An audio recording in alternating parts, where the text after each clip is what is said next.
Bienvenue au balado L'investisseur transformé. Avez-vous l'impression qu'il y a trop d'options et d'opinions vous disant comment investir et planifier votre avenir financier? Grâce à son approche simple et directe, l'animateur Ruben Antoine de la firme Toulette Matthews et Associés vous guide à travers la complexité de l'industrie financière. Les sujets abordés dans ce balado vont transformer votre expérience d'investissement et augmenter vos chances de devenir libre financièrement pour toujours. Bonne écoute! Bienvenue sur cette nouvelle édition du podcast L'Investisseur transformé.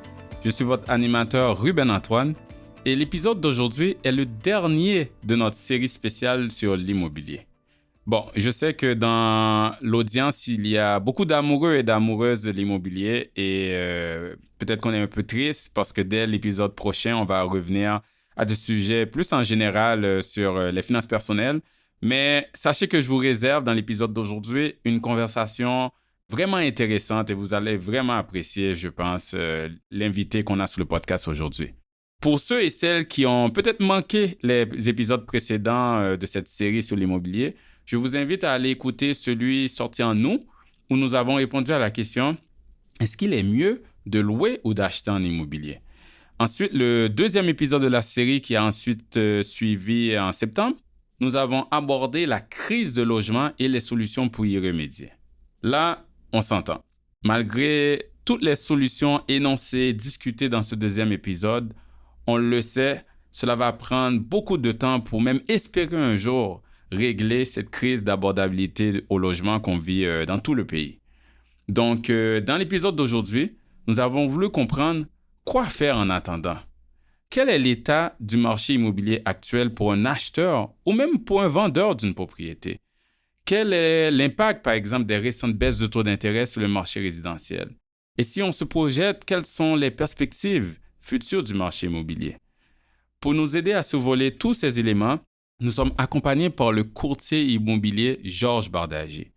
Georges évolue sous la franchise Remax et il est aussi le propriétaire fondateur de l'équipe Bardager qui, pendant les 20 dernières années, et je dis bien 20 ans consécutifs, a été classée l'équipe numéro 1 au Québec, tout en étant en ce moment classée la deuxième équipe au Canada et la 6e au monde. J'ai vraiment apprécié ma conversation avec Georges car malgré tous ces titres de top de classement, j'ai remarqué beaucoup d'humilité chez lui. Et je dirais même que j'ai ressenti toute la compétence et l'empathie qui distinguent son approche. Donc, je vous souhaite une bonne écoute de cette discussion où Georges va nous partager beaucoup de conseils utiles à ceux et celles qui s'apprêtent à vendre ou même à acheter une propriété. Bonjour, M. Bardager. Merci d'être venu sur notre podcast L'Investisseur transformé. Ça me fait plaisir, Ruben, mais je te dis tout de suite, là, pour le reste de l'émission, là, le podcast, tu peux m'appeler Georges, aucun problème. Okay. Je vais prendre des maisons, là. Je ne suis pas une vedette rockstar. OK, c'est bien noté.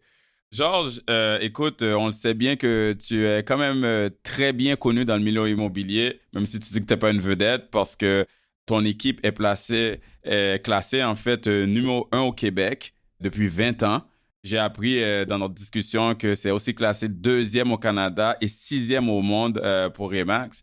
Mais avant qu'on plonge dans le podcast, on aimerait comprendre justement qui est Georges Bardager. Tu sais, on va remonter un peu dans le temps pour que tu puisses nous parler de ton parcours qui t'a amené justement dans le top du monde de l'immobilier. Ben, merci beaucoup, Ruben, de m'inviter. Puis, écoute, on peut parler un peu de moi, mais mon sujet favori ou passionné, là, c'est l'immobilier. Moi, j'étais un gars d'Annecy. Mon père est médecin. Ma sœur est architecte, mon frère est avocat. Puis moi, j'étais un athlète. J'ai joué sur l'équipe nationale de water polo. J'ai été capitaine de plusieurs équipes à Camo, water polo à Montréal. Notre deuxième maison, c'était le Centre Claude Robillard, pour ceux qui connaissent l'endroit. Fait que moi, j'étais un gars qui était habitué d'emmener de front beaucoup de projets. Fait que j'étais lifeguard, joueur de water polo. J'ai eu un restaurant avec 3 de mes amis sur Saint-Denis qui s'appelait Pasta Pronto. Ensuite, j'ai fait de l'export-import. Puis là, à un moment donné, j'ai rencontré un de mes bons amis qui travaillait déjà chez Remax à Outremont. Puis moi, je voulais être à mon compte, mais j'avais pas d'argent. Mon père était pas en affaires. Je pouvais pas suivre ses traces. Puis j'ai dit, qu'est-ce que je peux faire? Puis il m'a dit, écoute, viens travailler avec moi, prends ton cours. Fait que j'ai pris mon cours en cachette parce que c'est pas très bien vu, agent immobilier en 1990, 91. Puis là, j'ai annoncé à mon père, je dis, papa, je t'annonce que je lâche ma job, puis je m'en vais agent immobilier. Fait que là, à Outremont, puis moi, je venais d'Antique, je connaissais pas Outremont, là, tu sais, j'avais jamais connu le secteur, donc j'étais pas grandi dans l'encoin, mais mon ami était là, donc je me suis joint à son bureau. Et puis, je me souviens de l'entretien de mon père quand j'ai dit ça, il m'a dit, oh my God, c'est pas un agent immobilier dans la famille, quelle honte. Il dit, père, calme-toi. Ce qui est plus important après la santé, c'est l'actif monétaire des gens. Puis souvent, le plus grand actif, c'est l'actif immobilier. Puis là, à l'époque, le cours, ça prenait 10 semaines pour devenir agent immobilier. Il y avait peu de qualifications, d'universitaires qui décidaient. Moi, j'avais fait un bac en marketing, qui décidaient d'aller faire carrière en immobilier. C'était souvent des deuxièmes carrières, des jobs de vendeur, plus ou moins encadrés. Ben moi, je suis allé, puis j'ai dit, écoute, c'est très important. Laisse-moi aller, puis je vais être capable de démontrer qu'on est capable de faire mieux avec cette profession-là. Puis après ça, j'ai suivi des cours en évaluation immobilière. J'ai marié une notaire, fait qu'au point de vue légal, j'ai quand même pas pire aussi. Fait que j'avais des belles qualifications. Puis mon papa, médecin de famille, qui a été très empathique, bienveillant. Si on connaît les médecins de cette génération-là, prenaient vraiment le temps d'ouvrir la porte le samedi à des jeunes qui avaient la fièvre sur des voisins de la rue, etc. Donc, j'ai connu un peu ce service à la clientèle chaleureux qui pense qu'il est quand même une belle touche dans n'importe quel service professionnel, mais notamment en immobilier. Fait qu'il m'a dit, OK, vas-y, fais du mieux que tu peux. Puis au début, j'allais voir des clients, puis ils disaient, hey, Bardagy, on voit pas ça souvent. C'est-tu toi, ton père qui est médecin, Victor? Fait que là, je dis, oui, j'étais trop fier de faire le lien de confiance avec lui. Puis après ça, quelques semaines après ou quelques mois après, là, c'était le contraire. C'est les gens, ils rentraient dans le cabinet de mon père. C'est vous, le père à Georges, on voit son nom qui parle. Puis là, il était devenu fier. Ben, tout ça pour dire que, à quelque part, dans le petit gars de 23 ans qui a commencé sa carrière en courtage immobilier au Québec, j'ai toujours voulu avoir comme objectif, un, la fierté de mon père, deux, de laisser cette profession en meilleur état que lorsque j'y suis entré. Puis ça a guidé toutes mes actions au fil de ma carrière. Puis pour moi, c'est un objectif. Oui, faire de l'argent, c'est le fun, faire des ventes. Je suis bien content. On veut faire vivre notre famille. On a tous nos rêves. Puis c'est bien correct comme ça. Puis j'ai des objectifs comme tout le monde. Mais de les faire bien, de la bonne façon, pour les bonnes raisons, ça, je pense, avec beaucoup de compétences, d'intégrité et de bienveillance, pour moi, c'est ça la vraie réussite. Juste faire de l'argent, tu peux flouer du monde, puis après ça, repartir à la chasse, flouer quelqu'un d'autre, mais de faire les choses bien, ça, je pense que c'est une plus belle réussite. Alors, pour moi, c'est ça mon parcours. Et là, ben, je suis en train de finir ma 34e année en Wow! immobilier. Ben, là, je viens de vous révéler mon âge en même temps. Après ça, pour ce qui est de numéro 1, numéro 2, tu sais, comme moi, quand j'étais 92e, je pense pas que j'étais moins bon. Je pense que les gens abusent beaucoup du numéro 1. Moi, sur mon site web, on le voit pas, même si ça fait 20 ans. Je pense qu'en immobilier, on dirait qu'il y a toujours un numéro 1 de quelque chose. Mais c'est vrai qu'on a un bon groupe. Mon bonheur, c'est qu'on est très bien entouré dans l'équipe et on a réussi à bâtir un brand de confiance qui a bonne réputation dans cette profession qui est souvent en mauvaise presse. Alors, donc, nous, ça, c'est comme peut-être notre plus grande fierté. C'est vraiment un beau parcours, un beau cheminement et avoir toute cette façon de faire, plus avec la pensée long terme que d'essayer d'avoir des résultats à court terme, ça a payé. Je suis quand même curieux parce que je suis sûr que c'est une question que beaucoup d'auditeurs, d'auditrices vont se demander. Bardagy, c'est-tu italien? Est-ce que... Parce qu'il y a beaucoup de monde qui disent, ah, OK, il est italien, puis j'imagine aussi qu'il doit faire des ventes à Saint-Léonard. En tout cas, je pose la question. J'ai une identité multi-ethnique très pratique. Mon papa il est libanais. Il est né de père syrien, de mère arménienne. OK. Ma mère est née en Tunisie, de père français de France et de mère italienne. OK. Donc, je suis comme en partie un gros mélange de la Méditerranée. Mes deux parents sont arrivés ici au Canada à 15 ans. Ma mère infirmière, mon père médecin. Match classique. Oui, exact. Et puis, ben voilà, nous, on a grandi à Antique parce que mon papa, ben lui, il aimait ça. Il faisait des accouchements. Les médecins, à l'époque, faisaient beaucoup d'obstétrique et il voulait pas que les femmes de ses patientes puissent pas avoir leur propre médecin en cas de tempête de neige, etc. Donc, il a construit sa maison presque au coin de l'hôpital Fleury. OK. Et il allait à pied à l'hôpital. Et donc, c'est là où on a grandi, mon frère et ma soeur.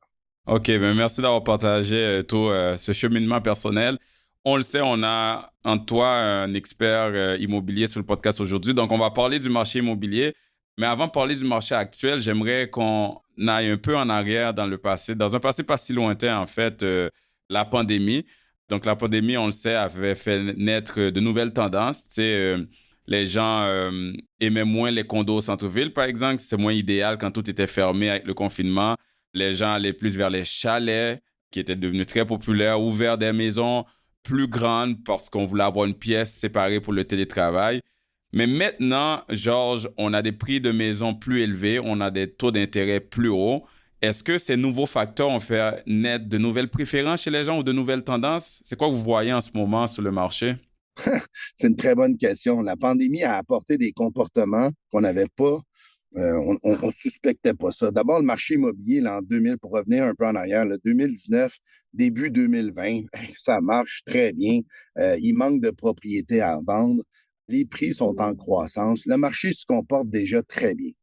Arrive la pandémie, on est arrêté. Fait que là, pendant 2, 3 mois, confinement, là, les transactions forcément artificiellement drop. Et après, pour repartir l'économie, les gouvernements baissent les taux d'intérêt à des taux très bas, à un taux plancher. Comme les gens ne dépensaient plus sur d'autres choses comme les restaurants, les voyages, ben, ils se sont mis à épargner davantage d'argent et utiliser les bateaux pour se porter acquéreurs de toutes sortes de propriétés. Puis effectivement, les centres-villes ont été désertés pour... on dit, écoute, on peut travailler en télétravail de la Gaspésie, ça coûte moins cher. Puis let's go, on met tout le monde dans l'auto puis on s'en va en région. Disons que oui, présentement, je pense qu'il y a un retour vers la ville qui se fait. Les taux d'intérêt ont augmenté à partir d'avril 2022. Moi, je me souviens, le lundi de Pâques, là, on a sorti dans cette semaine-là, après Pâques, en 2022, 5, 6 nouveautés à vendre. Puis il m'a dit, je pensais que le téléphone était brisé ou que le site web fonctionnait plus. On n'avait plus de demande. Ça a presque été instantané. La demande a commencé à se calmer à partir de ce moment-là. Ça a duré jusqu'en décembre 2023. Fait qu'on a eu une accalmie, une baisse des transactions, baisse d'activité et baisse de prix, pas dans tous les secteurs, mais dans les prix les plus élevés. D'ailleurs, quand on regarde le marché immobilier canadien, on voit que les endroits où l'immobilier est le plus cher au Canada, c'est-à-dire Vancouver, Toronto principalement, c'est les marchés qui sont le plus au ralenti. Puis après ça, Montréal, Ottawa, dans les secteurs haut de gamme. Si on prend le marché de Québec, par exemple, où le prix moyen est beaucoup moins élevé que celui de Montréal, ben là, ça continue à bien marcher. Il continue présentement à avoir moins d'inventaire et les prix sont en hausse de 9 de août 2024 par rapport à août 2023. Donc, on voit qu'on a des marchés à 2 vitesses selon les régions. Puis la raison principale, c'est la possibilité des acquéreurs de rentrer sur le marché immobilier. Quand on augmente les taux, on s'en va toucher un des 5 carburants de l'immobilier qui sont la démographie, le taux d'emploi, la confiance dans l'économie, l'immigration. Et là, la 5e, c'est le taux d'intérêt. Ça, c'est de l'huile sur le feu. Quand on les baisse, l'immobilier part. Quand on les augmente, on restreint le nombre d'acheteurs qui se qualifient pour une hypothèque pour acheter un bien immobilier. Et on vient augmenter les mensualités, donc créer de l'incertitude. Ce qui a été particulier dans la dernière année, c'est que dans les derniers 18 mois où on a eu des hausses de taux pour contrôler l'inflation, on a vu qu'on s'attendait à avoir des reprises de banques extraordinaires. Ça n'a pas été le cas. Les banques ont été très créatives à trouver des moyens. Eux autres, ils ne veulent pas reprendre des maisons. Fait que, ils ont restructuré les hypothèques, ils ont appelé leurs clients, ils ont été proactifs, ils ont échelonné leurs dettes, augmenté l'amortissement. Ils ont tout fait pour ne pas reprendre des maisons. Puis les gens, c'est vrai que les taux avaient beaucoup augmenté, mais ils avaient déjà accumulé quand même de l'équité dans leur propriété, de sorte qu'ils étaient peut-être un peu moins à risque que quand moi j'ai commencé dans les années 90, où là, il y avait un taux de chômage épouvantable, parce que le taux d'emploi est demeuré quand même bon, même s'il y a eu une hausse du chômage, c'est une hausse qui était relativement limitée. Donc, en conclusion, le marché, malgré la hausse des taux d'intérêt, a quand même été résilient. C'est pas vrai qu'il n'y a pas eu de baisse de vente, baisse de nombre de transactions, augmentation de l'inventaire, mais de façon plus contrôlée et moins en mode panique que ce que certains experts avaient prévu. Et là, ils ont commencé à faire 3 baisses d'1/4 de point au Canada. On vient de voir une baisse d'1/2 point aux États-Unis. Donc, on sent que l'inflation commence à être sous contrôle. On sent que si on ne baisse pas le taux d'intérêt, le pays va être en crise économique, on va augmenter le chômage, puis là, on va avoir un ralentissement sérieux. Donc, on comprend la détente qui est faite par la Banque du Canada. Et ça, ce que ça va créer, jumelé à des changements de loi pour des propriétés jusqu'à 1,5 million pour un prêt assuré. On va pouvoir l'amortir sur 30 ans, que ce soit une maison neuve, comme c'était le cas avant, mais existante aussi. Donc ça, c'est des mesures qui vont permettre à de nouveaux acheteurs d'intégrer le marché et on s'attend donc à partir de maintenant d'avoir une progression des prix en immobilier. Il faut savoir aussi qu'à cause de la démographie, il manque de maisons cruellement au Québec. On a une crise du logement. Normalement, il faudrait, Ruben, qu'on construise 100 000 propriétés par année au Québec pour que vers 2032, 2031, 2032, on soit à un équilibre. Avant la hausse des taux, on en construisait à peu près 50 000 et les promoteurs, voyant que les gens ne peuvent plus se qualifier avec la hausse des taux, ben, on est tombé presque à 30 quelques mille nouvelles constructions par année au Québec. Donc, on est en dessous de ce qu'on construisait, puis nettement en dessous de ce qu'on devrait construire. Donc, je ne vois pas comment l'immobilier pourrait perdre de la valeur dans les 10 prochaines années, à moins que la population mondiale soit décimée, ce qui ne semble pas être parti pour ça. Puis le Canada et le Québec particulièrement, ben, c'est un des top 15 endroits habités dans le monde dans le futur. Il y a de l'eau, il y a de la nature, il y a l'immobilier, même si tout le monde trouve ça cher, c'est quand même beaucoup moins cher qu'à beaucoup d'autres endroits. Il y a l'électricité qui va probablement augmenter, mais qui est quand même à des coûts raisonnables. Il y a une paix sociale, il y a des bonnes écoles. On a un système de santé forcément qui n'est pas parfait, qui a des ratés, mais qui est quand même accessible par rapport à d'autres pays. Donc, si vous étiez quelqu'un qui choisirait un endroit où habiter dans le monde, Scandinavie, Australie, ben Canada, c'est certainement un des top 15 endroits. Donc, tout ça fait en sorte que la demande pour le terrain, c'est la seule chose qui prend de la valeur en immobilier, parce que les maisons, après 30 ans, il faut les reconstruire. Mais tout ça fait que la population augmente. On va être presque à 9 millions au Québec d'habitants. Il manque de maisons. Ça veut dire que l'offre et la demande vont faire en sorte que les prix vont continuer de progresser. Puis ça, c'est malheureux pour les jeunes acheteurs parce qu'on veut qu'ils puissent accéder à la propriété. Et on sait que l'année passée, 30 des acheteurs au Canada, des premiers acheteurs, ont reçu l'aide de quelqu'un d'autre, la plupart du temps les parents, pour acquérir leur première, soit pour bâtir la mise de fonds, soit pour les endosser pour l'hypothèque. Alors, donc, c'est très difficile pour les jeunes, puis on les plaint, puis tous les gouvernements, puis les gens dans la population, on a de l'empathie, de la bienveillance parce que c'est plus difficile d'intégrer le marché immobilier. Par contre, on sait aussi que cette génération-là qui a de la difficulté à rentrer sur le marché va être celle qui va hériter le plus. Donc, ça va être le transfert intergénérationnel le plus important dans l'histoire du Québec pour cette génération-là. Donc, oui, c'est dur à rentrer, mais on pense qu'il y a aussi un filet de secours à la fin de ça. Pas pour tout le monde, mais bien entendu, mais au moins pour 50 des jeunes présentement, on sait qu'ils vont pouvoir avoir une forme d'héritage qui va les aider dans le futur à payer leurs dettes immobilières.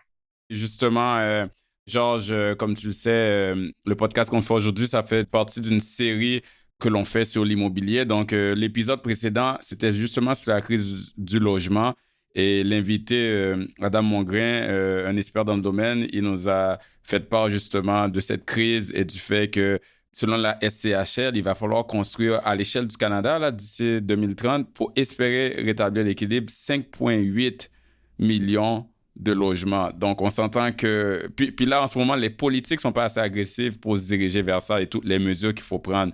Donc, je suis complètement d'accord que Mais ça Ruben, risque c'est pas juste malheureusement... une question de politique, hein? C'est parce que je pense que le politique veut bien faire. Ils veulent construire des logements, ils veulent mettre de l'argent. Eux autres, leur job aux politiques, les trois paliers, que ce soit fédéral, provincial, municipal, Ouais. d'assouplir les règles. Je vais donner un exemple. Le terrain moyen au Québec est 8000 pieds carrés, puis le footprint, là, l'espace construit sur le terrain en moyenne est de 1200 pieds. C'est-à-dire que chaque personne qui a une maison en banlieue pourrait peut-être, on pourrait leur donner la permission d'exploiter leur terrain puis de construire peut-être selon les règles, que ça soit esthétique, mais peut-être un garage avec un appartement ou un coach house au-dessus, un genre de logement. Et là, on pourrait créer de la valeur pour ces gens-là, puis on pourrait régler une solution de logement. Ça, c'est un exemple de ce que les règlements peuvent faire. Exact. Maintenant, construire des grandes tours puis des projets immobiliers, ça passe par des infrastructures. Puis, me dire, même si les gouvernements mettaient l'argent, les règlements, on n'a même pas l'effectif pour les construire. Mais exactement, c'est pour ça que l'invité précédent a vraiment étayé à quel point c'est multifactoriel. Donc oui, il y a les politiques des différents paliers, il y a la pénurie de main-d'œuvre, il y a de l'innovation qu'il faut faire pour être plus productif parce que le Canada est un des pays les moins productifs de l'OCDE. Donc c'est vraiment multifactoriel. Je vais inviter les auditeurs à aller écouter l'épisode précédent. Mais ça fait peur à quel point que justement cette crise de logement-là, on dirait que c'est pas prêt à être réglé. Mais ceci étant dit, à cause de cette crise-là, il y a un manque d'inventaire. Durant la pandémie, il y avait beaucoup de surenchères sur le marché. Est-ce que vous voyez encore de la surenchère en ce moment?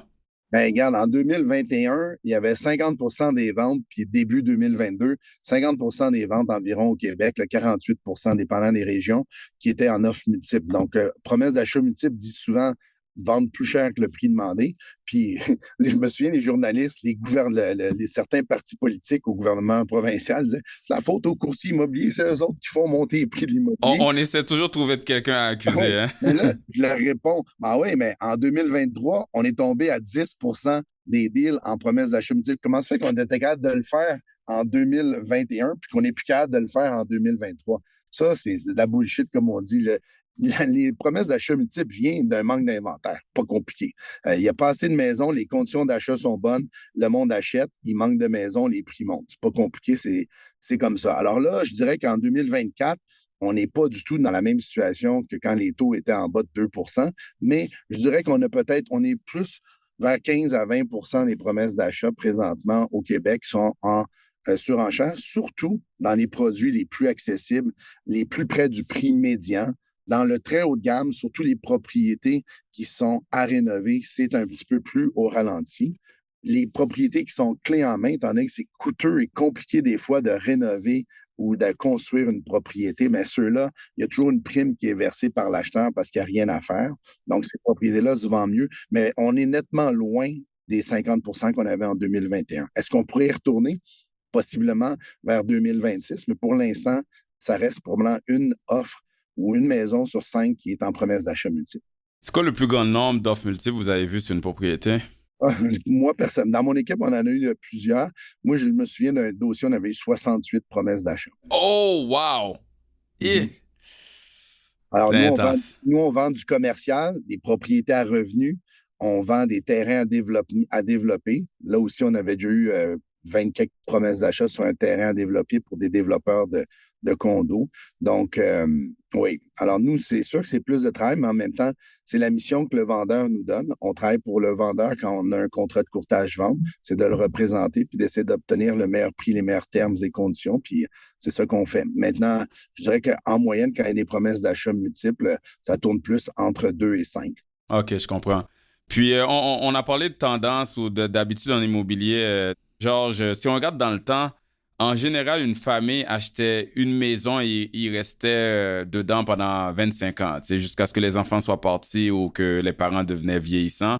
Donc, les gens avaient en moyenne 1 à 2 résidences au courant de leur vie. Maintenant, combien de maisons, en général, les gens détiennent en moyenne sur une vie? Bien, c'est une bonne question. Je pense qu'il va y avoir une courbe avec ça à cause de l'accessibilité à la propriété.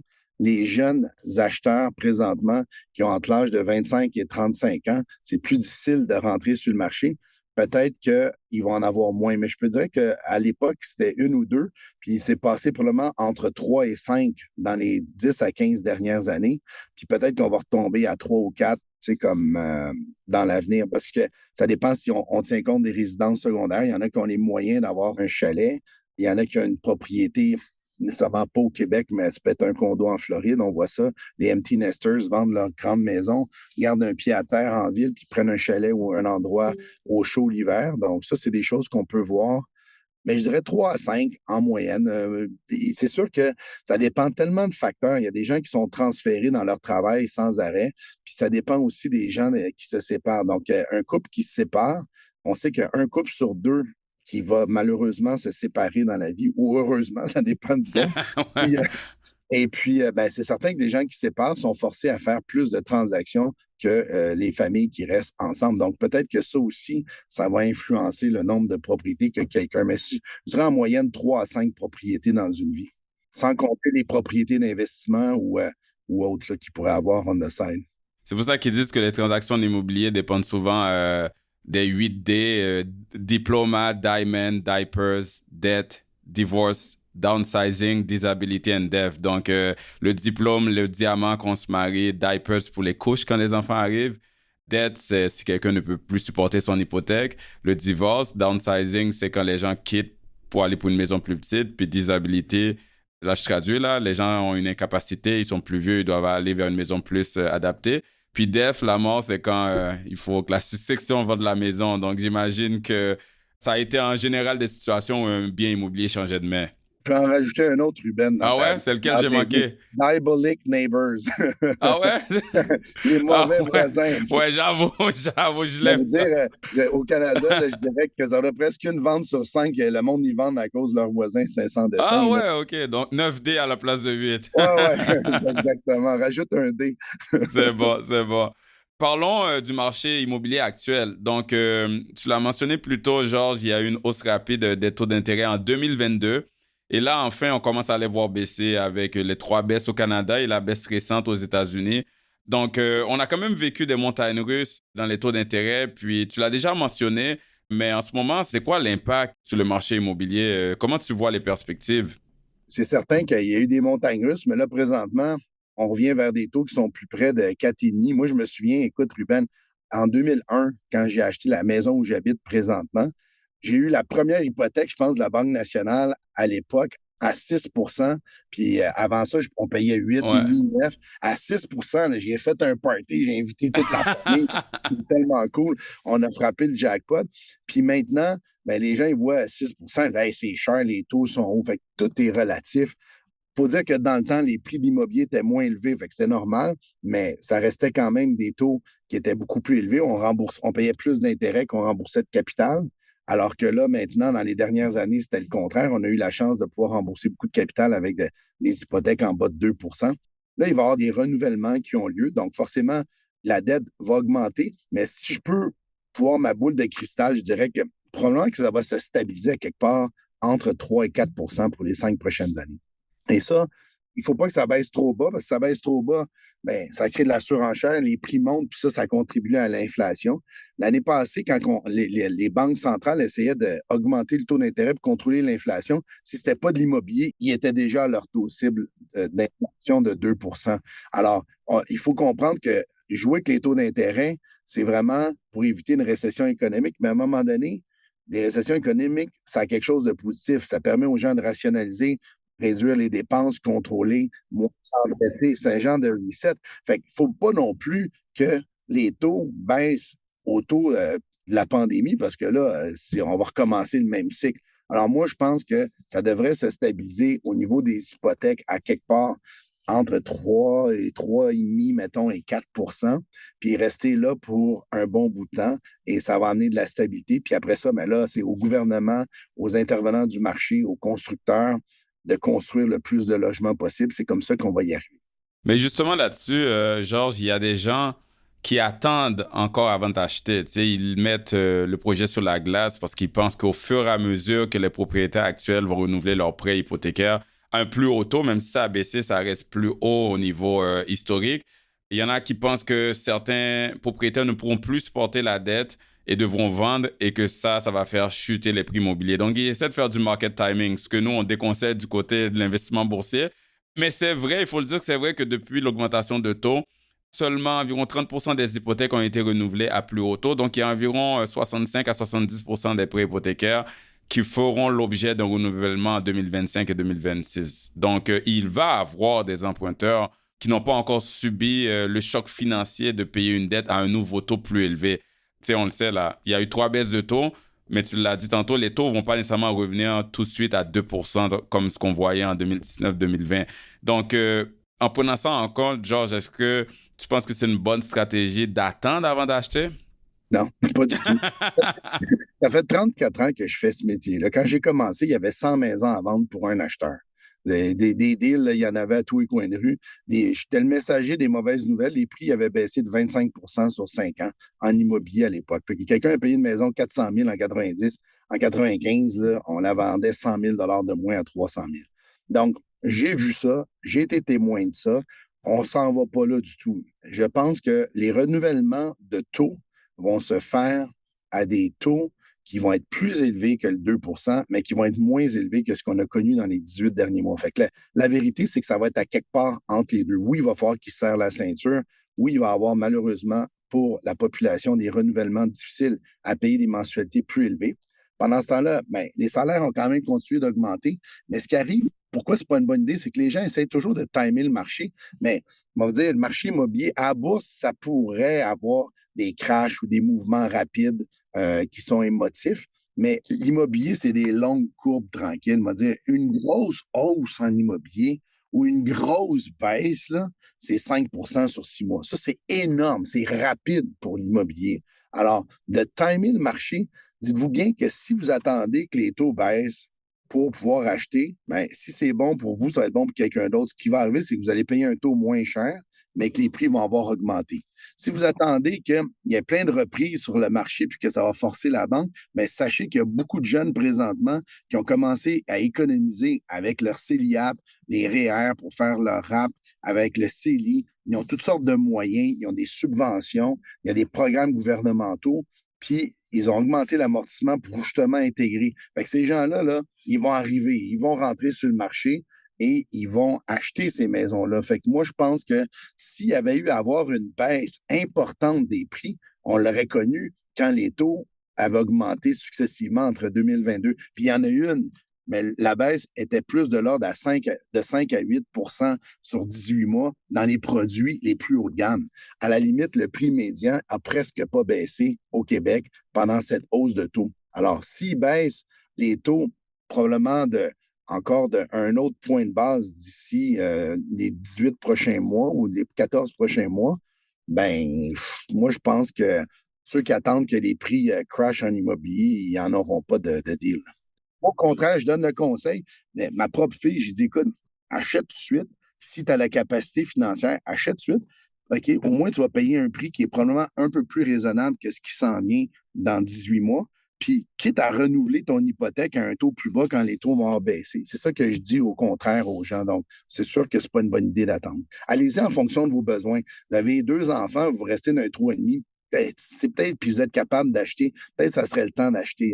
Si votre maison est vide, est grande, puis que vous voulez vous acheter un condo, fait que vous vendez peut-être un peu moins cher que dans 1 an et demi, mais peut-être que le condo aussi va prendre la valeur dans 1 an et demi. Donc, allez-y en fonction. Si votre santé, vous êtes capable de monter les escaliers, vous avez mal aux genoux, peut-être c'est le temps de vendre puis s'en aller dans un étage seulement. Donc, en immobilier, allez-y en fonction de vos besoins principalement.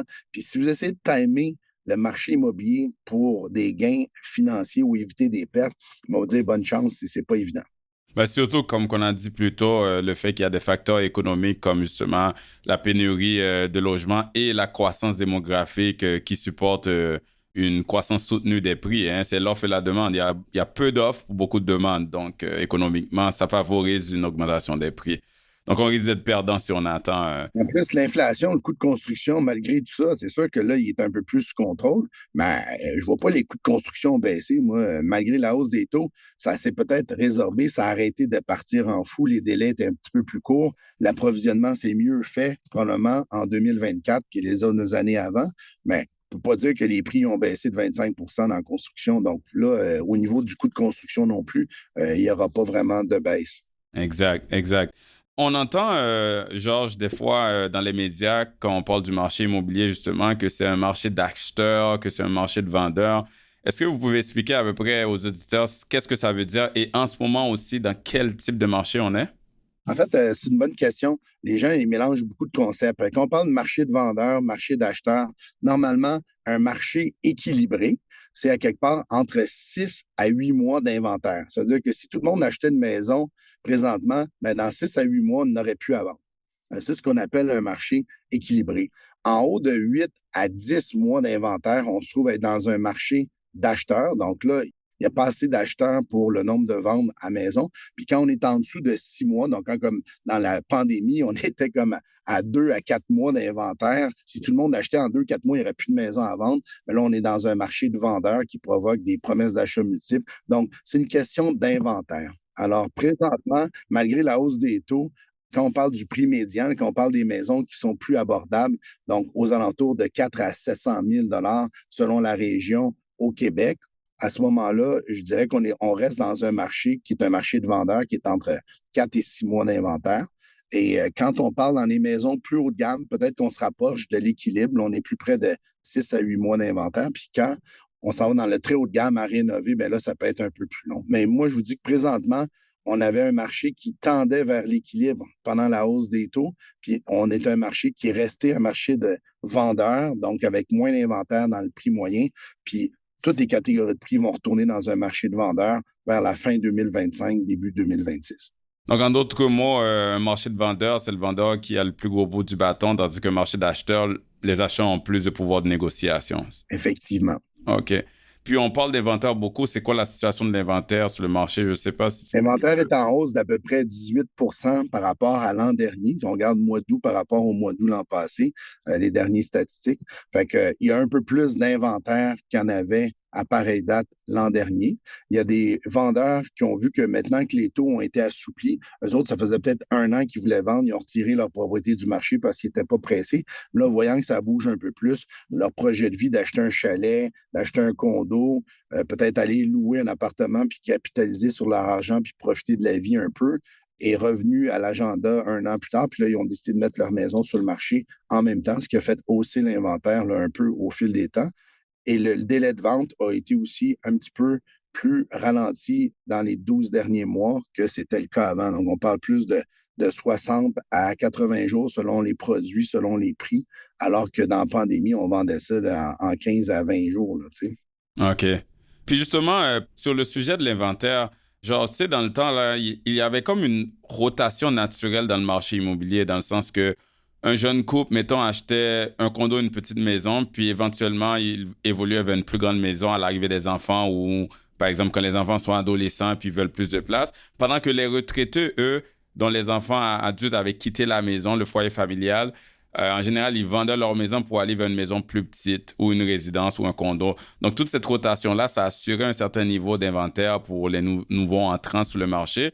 Mais actuellement, si je regarde ma clientèle qui est constituée de beaucoup de pré-retraités ou de retraités, les gens ont tendance à rester plus longtemps dans leur maison, soit par préférence, parce qu'ils ne veulent pas aller en résidence, mais aussi des fois, ils aimeraient aller soit en résidence ou vers un condo, mais ils manquent d'alternatives ou de propriétés plus petites qui leur plaît dans leur quartier. Donc ça vient, j'imagine, contribuer à l'inventaire plus bas.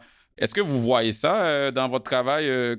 C'est plus slow, c'est plus lent pour les retraités ou les personnes qui veulent downsizer, comme on disait, à le faire?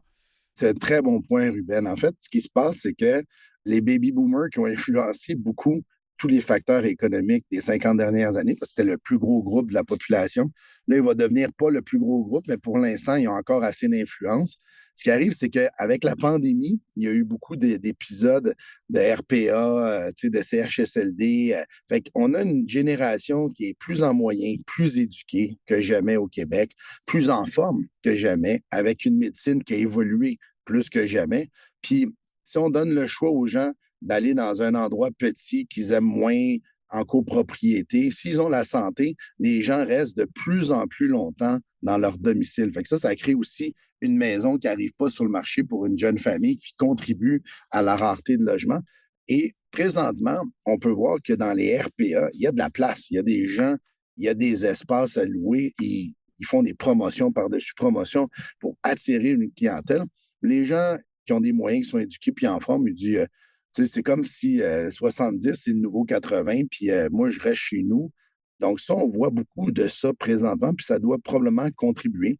Ensuite de ça, quelqu'un qui quitte une grande maison, quelqu'un qui a beaucoup de moyens, ben, il ne veut pas nécessairement aller dans un condo de 700-800 pieds carrés. Ouais, il a passé 30 ans avec l'espace. Ouais. Fait que là, même si ça reste un pied à terre, ils ont besoin de 1400 à 2000 pieds. Puis ça, les promoteurs, c'est moins rentable de construire ce type, donc ils sont plus rares. Donc les gens disent, bon, ben, je trouve pas ce que je veux ou ce que je veux est rendu tellement cher parce que toute ma gang qui ont de ma génération veulent la même chose que finalement, elle m'a resté chez nous. Fait que c'est un petit peu ça qu'on voit. On voit beaucoup de, c'est quoi? Finalement, elle m'a resté chez nous. Ensuite de ça, la copropriété, c'est un mode extraordinaire d'habitation qui comporte beaucoup d'avantages à condition d'être bien géré. Et là, présentement, on regarde le boom des condos au Québec qui a commencé au début des années 2000, parce que les premiers condos à Montréal, Ruben, là, c'était comme dans les années 70-85. Tu sais, je veux dire, ça, c'était les premiers immeubles de copropriété qu'on a connus. Fait que la copropriété au Québec, c'est relativement jeune, par exemple,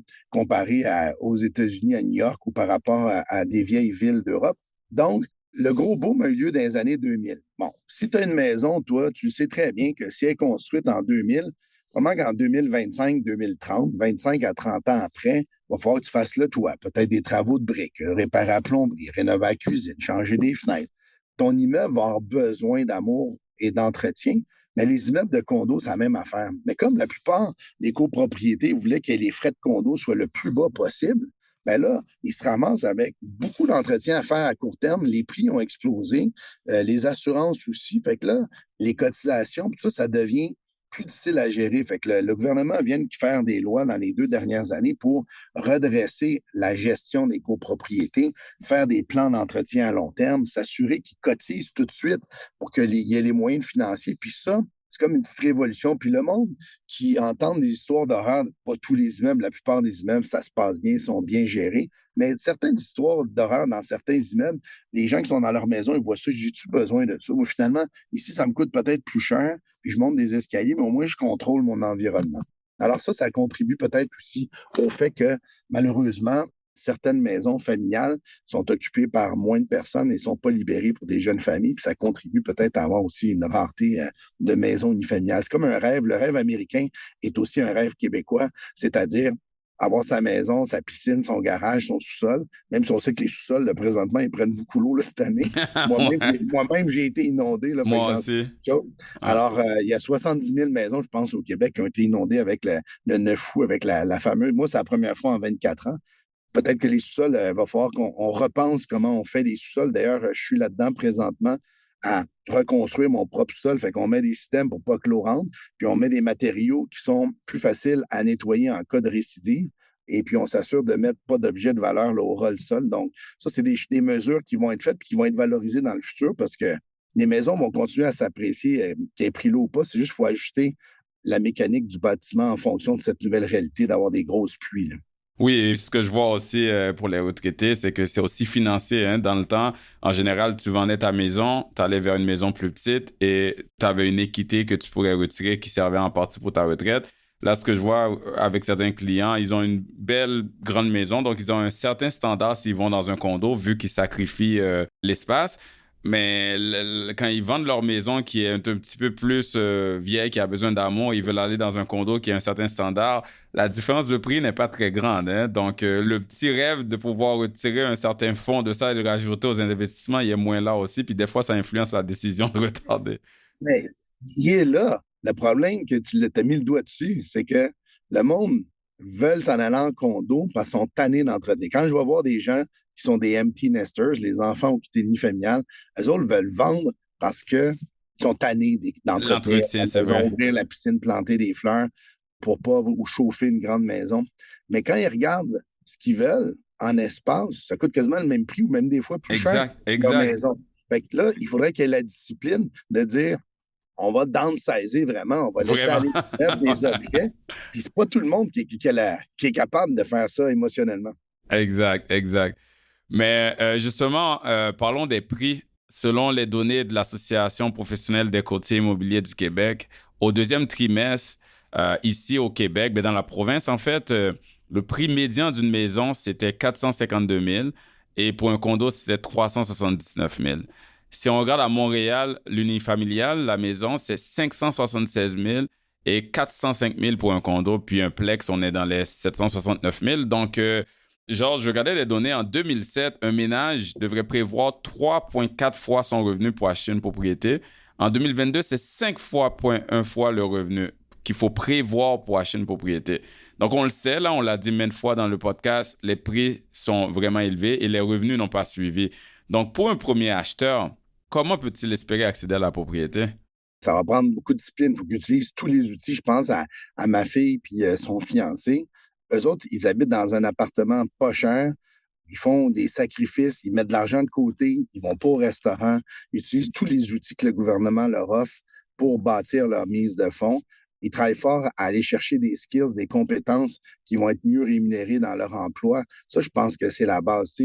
Moi, je me souviens de Zig Ziglar, qui était un gars que j'aimais beaucoup, qui est décédé, qui était un grand motivateur. Il disait, dans la vie, là, Si tu prends le chemin difficile, ta vie va être facile.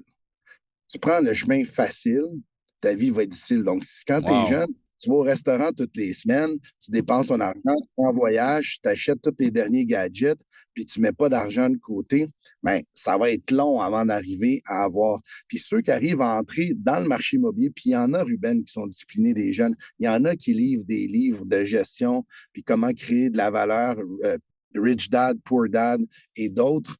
Il y en a qui sont disciplinés et qui arrivent à intégrer. Des fois, c'est pas toujours la maison. Peut-être c'est une maison moins belle que l'autre génération aurait pu obtenir parce que c'est plus un gros multiplicateur de leurs revenus, mais ils rentrent. Puis une fois qu'ils ont le pied dedans, ben là, ils sont dans le bandwagon, puis là, ça continue à prendre la valeur, puis dans 3 à 5 ans, ils vont vendre cet actif-là plus cher et leurs revenus vont avoir augmenté professionnellement, puis là, ils vont peut-être pouvoir acquérir. Donc, ça va être un peu plus long.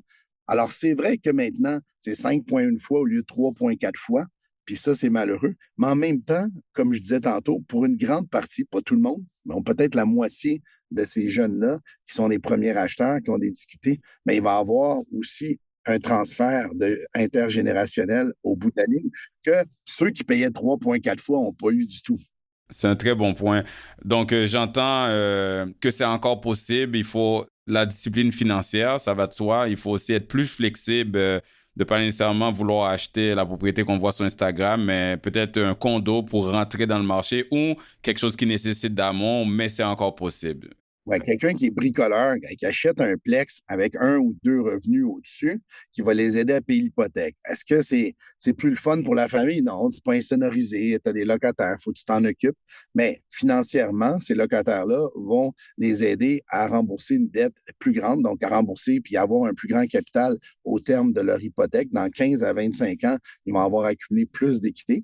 Ils vont en faire un sacrifice. C'est plus le fun d'habiter dans une maison qu'une piscine, son garage, mais dans le fond, Tu mets ton pied dans le marché. ton pied dans le Ouais. marché, un condo, c'est la même chose. Puis je pense que le meilleur conseil que je peux pas dire, puis ça, c'est vrai il y a 34 ans quand j'ai commencé, mais il est encore vrai aujourd'hui. Les jeunes, quand ils magasinent ou quand ils vont chercher des propriétés, puis ceux qui travaillent avec les membres de mon équipe, ils sont très attentionnés à ça. Je leur dis toujours au premier acheteur, première chose, là, regardez la localisation. On dit en anglais location, location, location. Ça, c'est la première chose à regarder parce que tu as beau aimer une maison, c'est sur une rue passante, c'est pas bon pour une famille, c'est loin des écoles ou de ton travail, mais éventuellement, ça fonctionnera pas. De la vendre puis d'en racheter une autre, il y a des frais, taxes de bienvenue, frais de courtage. Donc, c'est pas simple. Donc, regardez la localisation en premier. Deuxièmement, l'espace habitable puis l'espace de terrain quand c'est une maison. Parce que on peut toujours agrandir une maison, mais c'est compliqué, ça coûte cher, c'est coûteux et c'est pas simple. Alors, regardez que la superficie va convenir à vos besoins immédiats, mais aussi les besoins des 5 prochaines années, dépendant de vos plans de famille. Et la dernière chose que vous regardez dans cet ordre-là, c'est la condition des lieux par rapport au prix. Si le prix est bas puis que c'est à rénover, mais c'est peut-être un très bon achat. Si c'est complètement rénové, puis que même si c'est plus élevé le prix, ça vaut la peine parce que vous allez sauver du temps, vous êtes un professionnel qui travaille en bureau puis que vous n'avez aucun talent à jouer du marteau, mais peut-être que c'est un bon achat aussi.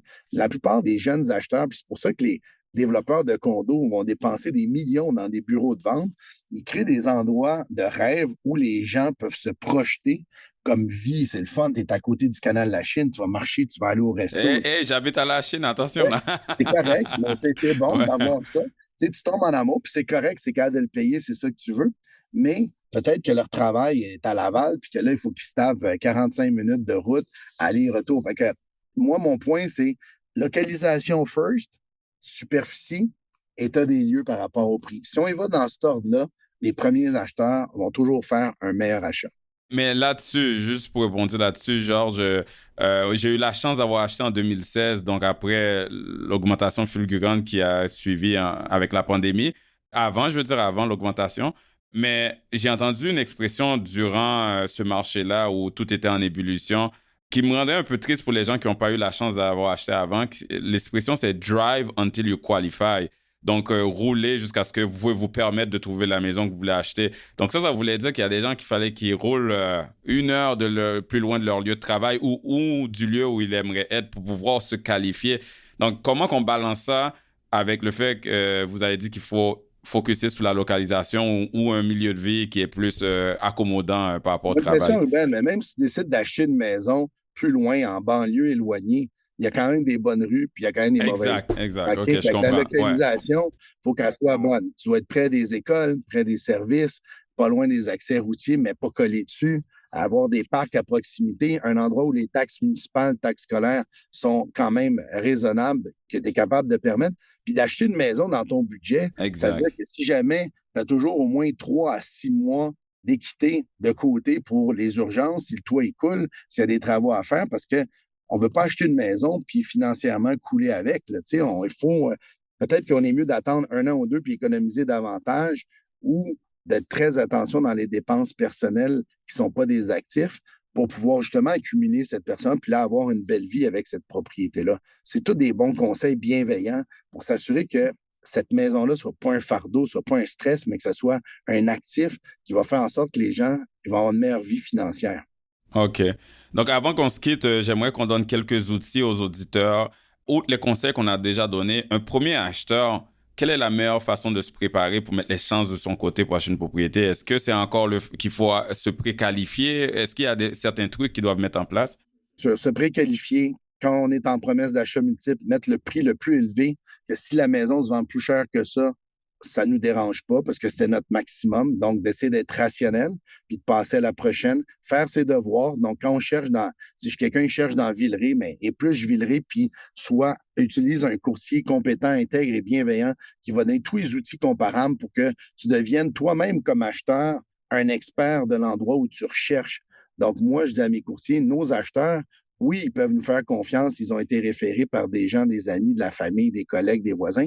Mais nous, on fait tout en sorte pour les éduquer, pour qu'eux-mêmes puissent comprendre pourquoi la maison qu'on leur présente vaut plus qu'une autre qu'on a vue une demi-heure avant. Donc, ça, c'est très important de faire ses devoirs, être préqualifié, faire une lettre de présentation Des gens sont émotifs lorsqu'ils vendent, s'ils ont 2 prix égaux, puis ils ont une belle famille avec le petit chat, puis qui sont à veille d'avoir un bébé, ben ça vient toucher des corps sensibles. C'est un truc, mais ça marche. On reste des humains à la base. On reste des humains. Ben, à prix égal, c'est sûr que si l'offre est 25 000 de moins, elle ne sera pas acceptée à cause de ça. Mais à prix égal, il y a des gens qui vont être contents que leur maison serve à une autre famille comme ça. Donc, on peut jouer sur les cordes sensibles, assurer d'avoir des conditions, de toujours faire l'inspection en bâtiment, malgré le fait qu'on est en promesse d'achat multiple, parce que c'est un gros actif. Beaucoup de gens ont pris des risques d'acheter sans faire d'inspection, alors que le parc immobilier est vieillissant. Ça, c'est vraiment pas une bonne idée. Par contre, mettre des dépôts, parce que les gens qui sont là depuis 25, 30, 40 ans dans leur maison, c'est des personnes souvent qui sont d'une autre génération. Puis à l'époque, on mettait des dépôts alors que beaucoup de courtiers et l'acheteurs mettez des dépôts. De toute façon, le dépôt, c'est un acompte en fidéicommis.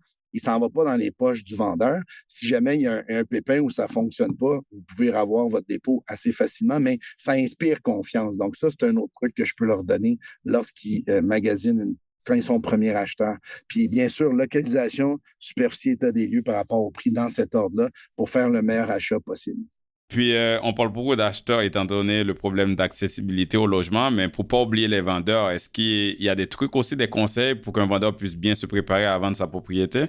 Exactement. Le vendeur, lorsqu'il vend sa propriété, c'est pas compliqué. Il y a 4 étapes pour bien vendre une propriété en 2024. Il faut que le produit qu'on vend, c'est-à-dire la maison, le condo ou le plex, soit sous son plus beau jour possible sans mettre trop d'argent. Donc, ce qu'on veut, là, réparation mineure, peinture, propreté, laver les fenêtres, même si ce n'est pas le temps de laver les fenêtres, avoir des belles photos, le jardin extérieur, en avant, en arrière, bien rangé, les poubelles sur le côté, pas en façade. Quand on prend des photos de façade, on enlève les voitures. Donc, d'avoir des photos estivales si on vend en plein hiver comme moi, mon équipe, on propose à tous nos clients de prendre des photos d'été parce que si jamais vous décidez de vendre en plein mois de février, qui est un excellent mois de vente au Québec, bien à ce moment-là, au moins, on a du beau marketing pour que la maison sorte du lot dans les recherches. Donc, première chose, préparation du produit, désencombrement, puisque la plupart des gens habitent dans une maison depuis 2-3 décennies. Il y a du stock à vendre, à donner, à acheter. On accumule, hein, dans le temps. On accumule. Avoir un éclairage qui est contemporain, moderne. Parce qu'il y a une chose qui vieillit, beaucoup de maisons, c'est l'éclairage. Donc, les gens, ils réalisent pas ça, sont habitués à leur maison depuis 25 ans. Mais la vérité, c'est que on vend des maisons au Québec. le plus souvent dans la saison la plus sombre, c'est-à-dire entre la fin octobre puis le mois de mars, ben, il fait Ah noir ouais? jusqu'à 4h30, 5h.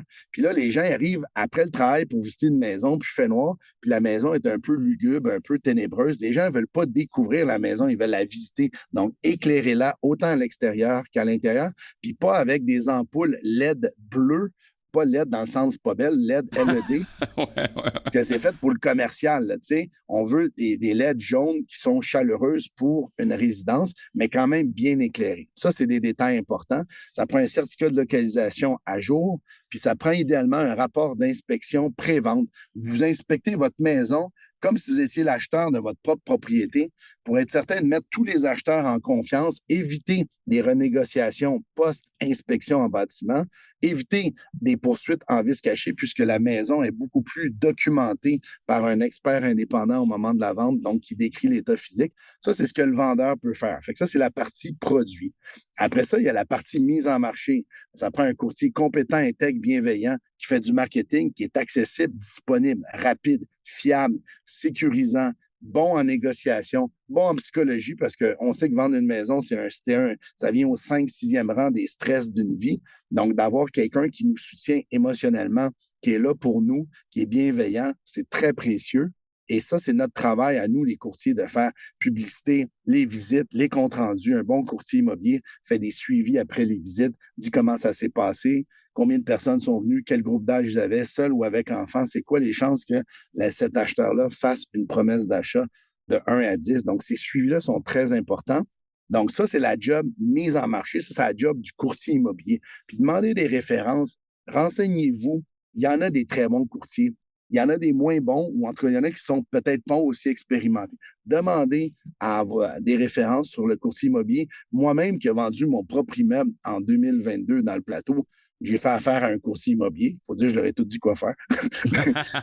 Mais en même temps, je les ai laissés faire. Ils ont travaillé, ils ont fait une bonne job. Donc, ça a été fait. Donc, le courtier s'occupe de la mise en marché. Le client s'occupe du produit. Le troisième élément, c'est le prix. Tu vas avoir la plus belle maison au monde puis le meilleur courtier au monde. Si le prix est trop cher, elle ne se vendra pas. Si le prix n'est pas assez cher, mais vous n'avez pas besoin de payer un courtier pour la donner à quelqu'un. Fait que ce qu'on veut, c'est un équilibre. Puis ça, on le fait en regardant les comparables vendus puis à vendre. On regarde ce qui s'est passé dans les dernières semaines et derniers mois pour spéculer sur ce qui s'en vient. C'est pas une science exacte, mais un courtier d'expérience devrait arriver avec une marge d'erreur de 5 environ. Donc, de mettre le prix le plus haut possible pour pas laisser d'argent sur la table est assez justifiable que quand quelqu'un arrive et qu'il a un coup de cœur, mais que la négociation se fasse vite, sans trop de négociation. Puis si on est chanceux, ben on peut avoir 2, 3 acheteurs qui la veulent en même temps, puis éventuellement la vendre un petit peu au-dessus du prix demandé. Le dernier élément, c'est la collaboration, Ruben. Dans notre métier, là, c'est fou, là. C'est juste les immobiliers, le courtage immobilier qui a ça. Nous, là, on gagne ou on perd un contrat. Une fois qu'on le met la maison en ligne, on travaille avec les 16 000 courtiers du Québec qui peuvent amener un client, puis on va leur payer une partie de la rétribution prévue au contrat de courtage. Et cette collaboration, d'être accessible, disponible, répondre rapidement aux autres courtiers, donner toute l'information complète, les traiter comme si c'est nous qui étions collaborateurs, ben ça va aider aussi nos vendeurs à mieux vendre la propriété. Donc, la collaboration est importante. On ne va pas surpayer les courtiers parce que ça coûte cher, mais de les sous-payer, des fois, est contre-productif. Et des fois, on voit des solutions bon marché, moins cher de commission, comme si c'était une commodité. Mais la vérité, c'est que c'est un service professionnel qui a besoin d'être compétent, intègre et bienveillant. Puis quand c'est bien fait, ça vaut son pesant d'or. On peut le retrouver dans le prix de vente, dans la paix d'esprit, dans la rapidité. Puis pendant que vous êtes bon à faire d'autres choses dans votre travail ou vous relaxer au chalet ou aller en Floride ou en voyage, ben le courtier, c'est lui qui s'occupe des cancellations de dernière minute, de régler toutes les conditions, puis le deal va se faire selon les règles de l'art en toute tranquillité. Fait que les 4 étapes, c'est ça. Produit, mise en marché, prix, puis collaboration pour bien vendre. Aïe, c'est fou. C'est une manne d'informations en or que je suis sûr qu'il va servir aux vendeurs. Mais ça montre à quel point, par la réponse, votre équipe est vraiment minutieuse et va dans les détails parce que de là à parler des ampoules LED, j'ai jamais entendu ça. Mais je dois dire aussi l'inspection du côté du vendeur, c'est pas quelque chose qu'on entend souvent. Mais je peux comprendre parce que la préparation commence avant. Tu sais, les gens, ils amènent leur auto chaque année au garage, mais ils peuvent passer 5 à 10 ans sans aller voir dans le grenier là, pour voir s'il y a eu de la moisissure. alors que c'est un gros actif comparativement à une auto. Donc, fais une petite inspection pour savoir où on en est avant. Je peux voir la valeur de faire ça du côté du vendeur. J'ai commencé ça il y a 12 ans, ce conseil-là, parce qu'on se faisait négocier systématiquement après chaque inspection de l'acheteur. Les gens baissaient leur prix en moyenne de 13 000 depuis qu'on fait ça, ça n'arrive plus parce que, tu sais, les calfeutrages autour d'une fenêtre, des prises pas groundées, c'est toutes des affaires qu'on voit normalement. Puis quand l'acheteur le sait avant, ben il est tout à fait correct avec ça, il l'assume dans son prix. Mais s'il l'apprend après puis qu'on lui a pas dit avant, ben là, il se trouve une raison de vouloir réouvrir une ronde de négociation qui est souvent malheureusement faite de mauvaise foi. Fait que nous, on trouvait que c'était mieux pour tout le monde. C'est win pour l'acheteur, win pour le vendeur, puis win pour le courtier parce qu'on a moins d'interrogation ou de méfiance, puis plus de confiance dans la transaction. Tout ça pour moins que 1 000 sur le prix qui sont rendus aux maisons. C'est un investissement, c'est pas une dépense, le rapport d'inspection pré-vente. OK. J'ai juste une petite question par rapport à quelque chose qui a attiré mon attention dans votre réponse. C'est quand vous avez dit qu'un vendeur peut mettre sa maison à vendre dans le mois de février, qui est un très bon mois. Est-ce qu'il y a un bon moment dans l'année? C'est quoi le meilleur moment pour vendre si on est un vendeur? Et de l'autre côté, j'aimerais savoir c'est quoi le meilleur moment pour acheter si on est du côté acheteur? Écoute, je vais te dire, dans la pandémie, là, on a été arrêté mars-avril. Hein, le gouvernement il a dit « Reste chez vous, travaillez pas ». Fait que là, il y avait du monde qui avait acheté avant le confinement puis qui n'avait pas vendu. Fait que là, il fallait qu'ils vendent. Rush. On est devenu service essentiel. Il y a du monde qui avait vendu, puis là, il sortait au mois de juin, puis il était rendu au mois de mai, puis il ne savait pas où il s'en allait parce qu'il n'avait pas pu acheter. Alors là, il y a eu des situations rush. Alors, cette année-là, juillet, août, septembre, on a été dans complètement débordé. Les taux, en plus, ils ont flambé le marché immobilier. Alors, donc, on voit que c'est pas pareil d'une année à l'autre. Mais, bon an, mal an, 34 ans d'historique, le meilleur temps pour vendre sa maison, la 3e semaine de janvier. Ah ouais, en hiver? En plein hiver, on va te dire pourquoi.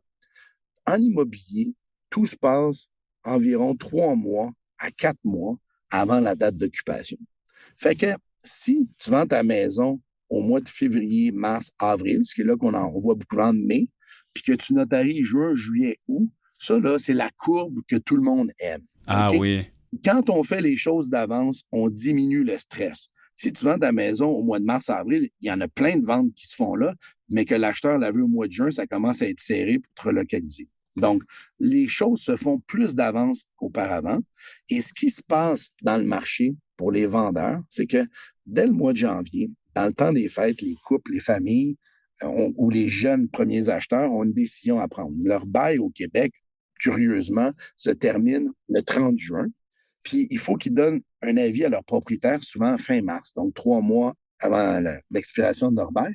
Donc, ce que ça provoque, c'est que dans le temps des fêtes, ils se reposent un peu, puis ils prennent des vacances tout le temps, puis ils disent « OK, on fait nos objectifs de l'année, là, puis cette année qu'on déménage, on va chercher des maisons. » Fait que là, ils rentrent sur les sites de Centris, Remax, bardagie.com, Realtor.ca, puis là, ils cherchent des maisons, ils vont dans les visites libres, puis il n'y en a presque pas. Pourquoi? Parce qu'il y a encore plein de vendeurs, des propriétaires, qui se disent « Je suis mieux d'attendre au printemps que la neige fonde, que les oiseaux chantent pour vendre ma maison. » Alors là, ce que ça fait, c'est un débalancement favorable pour les vendeurs qui va durer quelques semaines entre la 3e de janvier puis une semaine après Saint-Valentin, où là, il y a plus de maisons qui arrivent sur le marché. Mais ça, février, mars, avril, mai, c'est les meilleurs mois, bon an, mal an. Puis à l'automne, les meilleurs mois, c'est octobre, novembre. Donc, si on avait à qualifier des moins bons mois, le mois, je dirais, de la fin des vacances, dans les vacances de la construction, là, comme fin juillet à la rentrée scolaire, ça, c'est un moins bon mois pour vendre. Il y a moins de transactions. Donc, ça répond à ma question de l'autre côté. Pour l'acheteur, Ouais. C'est le meilleur mois pour acheter?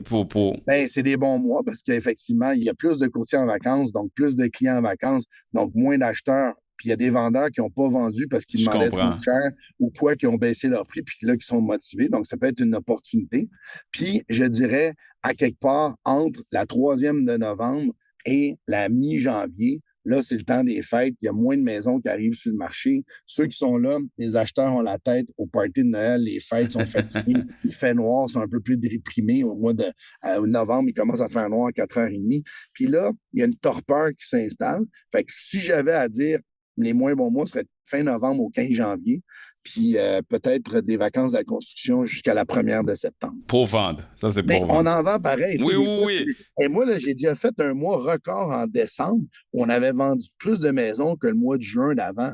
Puis pourtant, juin, c'est quand même un bon mois. Même juillet, c'est un bon mois. Mais décembre, en 3 semaines, donc jusqu'à avant Noël, là, on avait vendu un record de propriétés parce qu'il n'y avait tellement pas de stock sur le marché que les gens attendaient plus maintenant en février-mars. Ils essayaient de s'en trouver une avant les fêtes. Fait que ça provoquait plus de transactions. Alors, on vend des maisons tous les mois. Ruben, on en vend presque au-dessus de 500 par année en équipe ici. Donc, on en a tous les mois. Mais je dirais que s'il fallait que j'identifie ces mois, ça serait celui-là. En tout cas, c'est un sujet super fascinant, l'immobilier et toutes ces facettes-là qu'on a survolées aujourd'hui. Georges, merci beaucoup pour toutes ces informations que je suis sûr qu'ils vont aider beaucoup d'aspirants propriétaires, mais aussi les vendeurs potentiels, parce qu'on a essayé de satisfaire un peu les deux. Est-ce qu'il y a un mot de la fin avant qu'on se quitte? Juste dire que, dans le fond, faites vos devoirs comme il faut par rapport au choix du courtier immobilier. Souvent, les courtiers immobiliers, on voit ça coûte cher, sont fatigants, ils ont des belles autos. Des fois, ça attire la jalousie. Mais moi, vous dire, c'est comme un couvreur ou certaines corps de métier qui ont moins bonne presse, un avocat, un couvreur, toutes sortes de professions, des fois, que, il n'y a pas toujours bonne presse. Mais quand on en connaît un qui est compétent ou un garagiste, quand on en connaît un qui est compétent, intègre, puis bienveillant, savez-vous quoi? On donne son nom à tout le monde qu'on connaît. Exact. L'autre chose qu'il y a, c'est que peut-être que vous vendez à Montréal parce que vous prenez un nouveau poste à Ottawa. Mais il faut savoir qu'il y a plein de déductions auxquelles vous avez droit quand vous vous rapprochez de votre nouveau lieu de travail. Puis la plupart des gens ne connaissent pas cet avantage fiscal-là. Donc ça, c'est aussi... Le courtier immobilier n'est pas là pour empocher une commission seulement. Il est là pour donner des conseils précieux qui vont vous sauver du temps et de l'argent.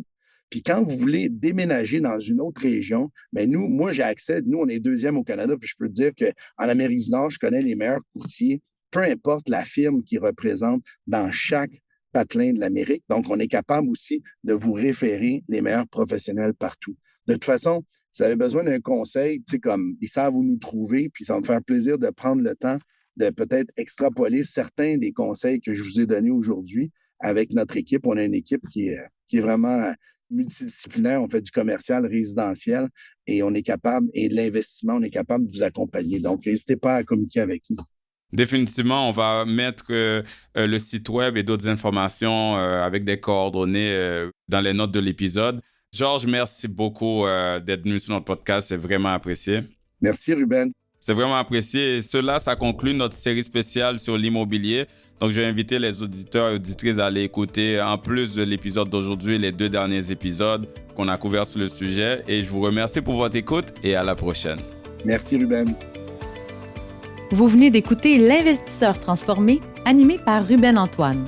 Veuillez visiter le site web tma-invest.com pour vous abonner au balado, demander une copie gratuite du livre L'Investisseur transformé et pour en savoir plus sur la façon dont notre firme aide les investisseurs à atteindre leurs objectifs financiers. Merci. Les investissements et stratégies financières doivent être évalués en fonction de vos objectifs personnels. Les auditeurs doivent alors effectuer leurs propres recherches et consulter un conseiller dans le domaine avant de prendre des décisions sur leur placement et finances personnelles avec les informations fournies dans ce balado.